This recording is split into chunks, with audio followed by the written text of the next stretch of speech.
The statements provided by the mayor and the acting city manager didn't delve into the specific events that they were referencing, but Councilmember Vanessa Fuentes did tweet, quote, "It's unfortunate it took compromising the safety of a child for this to happen. We're looking into that right now and communicating with DPS, but we also spoke with some organizations about their opinions on the suspension." Another suspension for the DPS partnership, but this time at the behest of city leadership. It's a little bit of a mixed emotion. You know, I'm glad the partnership is ending, and it's mixed because I wish they would have listened to community folks, community members before we got to this point. This time, the announcement comes from Mayor Kirk Watson and interim city manager Jesus Garza. Watson said in a statement that the safety of our community is a primary function of city government, and we must keep trying to get it right.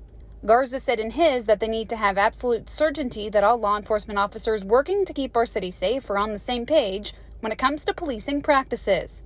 Cleo Patricic with Save Austin Now worries about the strain the suspension will put on the police department. We do not have an active traffic motor unit. We do not have an active DWI unit. We do not have a gang suppression unit. We don't have a lake patrol, park patrol. And all of these areas have shown that if we do not have police presence, we're going to see an increase in crime. Moore says that he welcomes more discussion with city leaders and police on how to implement progressive policies for policing and address APD's resource strains. I just think that the way that the city of Austin has been moving to make sure we have a fair and equitable policing system, institution, department, could not have happened with DPS in town because they are not a part of these same local conversations, local debates that we've been having now for quite some time. Today, Councilmember Vanessa Fuentes tweeted her desire to cease, not just suspend. Councilmember Chito Vela tweeted that the type of policing seen by DPS is not in line with Austin's values.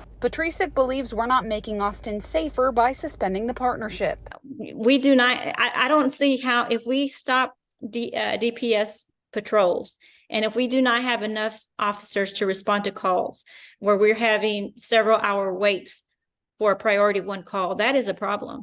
I do not want an active assault going on and you do not have an officer available to respond to that call. APD had no additional comment about the news at this point. No word on when or if the partnership will resume. Jessica Taylor, CBS Austin News.